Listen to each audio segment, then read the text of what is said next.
The hilarious and very evil overlord Elon Musk, or as his Twitter bio now says, Chief Twit, I notice your pronouns aren't in there, you bigot, has taken over the absolute mess that is Twitter. He's done this in an attempt to bring the platform to what it has the potential to be. A marketplace of free ideas, free thinking, and free speech, rather than the dictatorial mess that it is now, which is basically ideological primates flinging shit at each other. That's all it is. I don't think I really need to show you what the world's reaction to Elon taking over Twitter has been, because generally speaking, it's been very positive.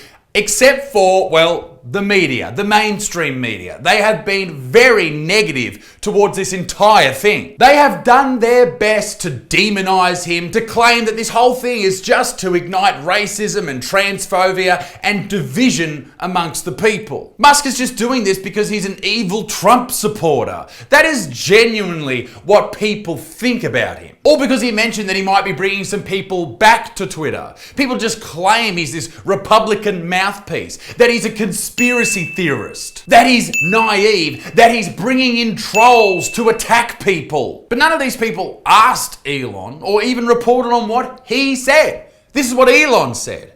He has taken over Twitter because it is important to the future of civilization to have a common digital town square where a wide range of beliefs can be debated in a healthy manner without resorting to violence. And I'm sorry, I believe in what he's doing.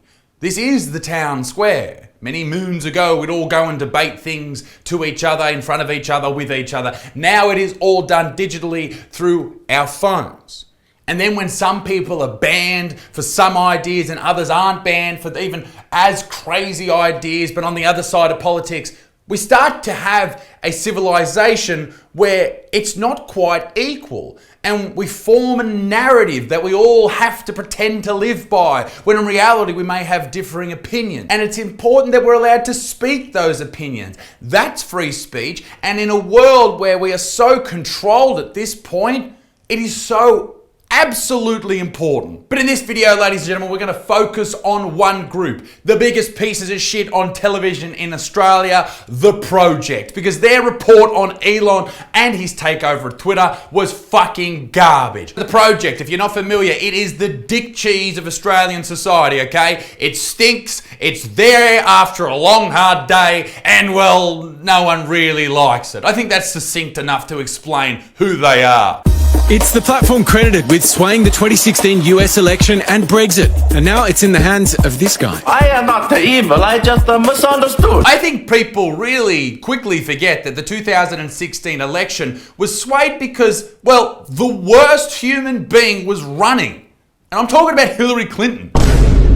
No one liked her. She didn't represent anyone. She lied about emails and she's a fucking mean human. She lost. If you want to blame anyone, blame Russia and the troll farms, all right? That's who you can blame. But also, a lot of people in America and the world felt like we need Donald Trump because we're sick of being told what to think and what to say. This is the whole fucking argument about Twitter. And yes, at the end of that clip, we saw Elon Musk on Saturday Night Live. Oh my God, I can't believe he has a sense of humor. Isn't that just fucking horrifying? Lock the up. After agreeing to buy Twitter for $44 billion US, then backing out, then getting sued and being ordered by a judge to buy it anyway, erratic billionaire Elon Musk is now Chief Twit. Musk began by firing both the CEO and the CFO. Fuck, I hope he does lay them all off. They all seem like money-hungry pricks with a god complex. As for him being sued and then being forced to take over the company, he was, to give you the layman's terms of what happened, he considered the purchase. He was then going to be put on the board, and then the stock price fell, so that's why Twitter wants him to then buy it. He then went to pull out after they wouldn't provide him all the information on spam accounts and fake accounts. They wouldn't give it to him. They were full of shit. They wouldn't give it to him, and he was like, oh, well, fuck, I'm not buying it. Then they tried to sue him because the stock price fell, and then it wasn't worth as much, so then he came back in. I guess as the owner now, he can find out how many bot accounts there are. Hello, Russian troll farms, yet again. I don't know, I just feel like people would want to know if they're going to spend $44 billion if the accounts are real.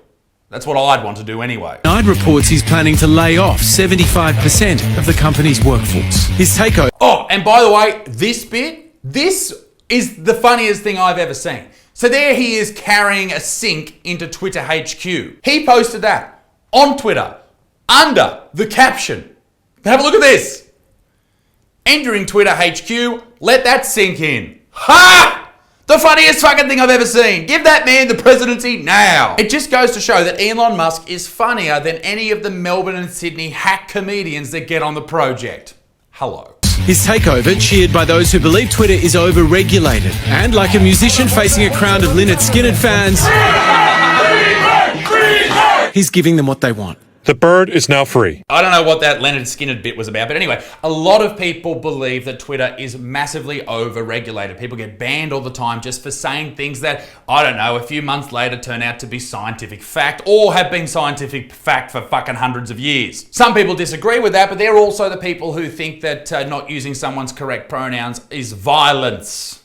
So yeah. And they have BLM and the Ukraine in their bio and they think that all men are pieces of shit. These are the people who disagree. And also, these are the people on the project. But what exactly does that freedom look like? Already users have reported a sharp spike in misogyny and transphobia. And that was just from me. And one analytics group saw a 500% rise in the use of the N-word in the first 12 hours of Musk's reign. Okay, that's not great, but do you think that that was just people testing the waters, testing the rules, see what they could get away with? Not looking into it at all, I just say it's people just being dicks, not actual racists. But then the Twitter head of safety came out and said this. Over the past 48 hours, we've seen a small number of accounts post a ton of tweets. That includes slurs and other derogatory terms. To give you a sense of scale, more than 50,000 tweets reportedly using a singular slur, maybe the N-word, came from just 300 accounts. Nearly all of these accounts are inauthentic. Troll accounts, people. Divide and conquer. That's what this is all about. I don't know what the site's going to look like. Obviously, day one is not pretty. But Musk's vision for a free speech utopia faces a rocky road, as European Union officials were quick to point out. In Europe, the bird will fly by our EU rules. All right, so the European Union thinks that free speech isn't a thing. That's nice. We also don't have it in Australia. It's not in the Constitution. Isn't that nice? The EU has very strict digital rules on hate speech. Australia is getting there. So he'll be responsible if we can show that he's dismantled the infrastructure within his company to moderate that kind of speech. It seems like Old Love has a pretty biased view against Elon Musk. And also for hate speech, if you're not in the know, you might think, hey, hate speech, that's horrible. Why would anyone defend hate speech? The problem with hate speech is what it is defined as, particularly over the last 6 or 8 years. You see, back in the day, it genuinely meant hateful speech, derogatory shit terms used to really hurt people. But now, everything is hate speech. Comedy's hate speech. Wearing hats is probably hate speech. Everything is fucking hate speech. Saying that men can't have babies, hate speech. So once again, let that sink in. People are so mean online. Which brings us to former Twitter addict and occasional president, Donald Trump, who was banned after the January 6 riots. And Musk won't make a call until the formation of a content moderation council. I think Elon Musk will let Trump back onto Twitter. As he fucking should. January 6 was a mess, all right? Just violence, unnecessary and ridiculous, all right? But then how come accounts like Black Lives Matter, who encouraged the protests and the riots that took place last year as well, why are they allowed to operate still? Did they not cause destruction and death as well? Doesn't fucking Hezbollah, the terrorist organisation, don't Al-Qaeda, don't they have Twitter accounts? I am so fascinated by this story because I just am like, why are you doing this? You know, I can't work it out because it is a company that is really in debt. Also, we're in the stage where we've all decided social media needs more control around it. Hey, whoa. Who the fuck are you to say that we all think that social media needs more control? G'day, Isaac here. I fucking disagree, mate. Have you heard of Facebook? They carry on like the fucking Gestapo. If you refer to someone, even your mate on Facebook, as a dog, oh, you fucking dog, mate, oh, whatever, they will ban you for a week. Like, it's crazy. TikTok, I've been banned permanently 4 fucking times. And it's only because I know some people who know some people that I've ever got my account back. Instagram is exactly the same. Mate, you are an insane woman. How fucking dare you speak for everyone? And any idea that it's currently over-regulated is crazy. It's already a cesspit. Shut the fuck up, Lisa Wilkinson. If you don't know who she is, trust me, this is all you need to know. She's a goose, all right? Absolute honkin' goose. And they can't bring Trump back on. Can they? Please. Can I you think they imagine? can. I mean, he can, yeah. He wants, yeah. But it seems like a billionaire that goes and goes, I've got all this money, I want to do something funny. How amusing would it be to bring Trump back on without any real understanding or kind of consideration of the implications of those kind of actions? Implications such as what? The former president can voice his opinion. Oh no. If you don't agree with Trump, don't follow him.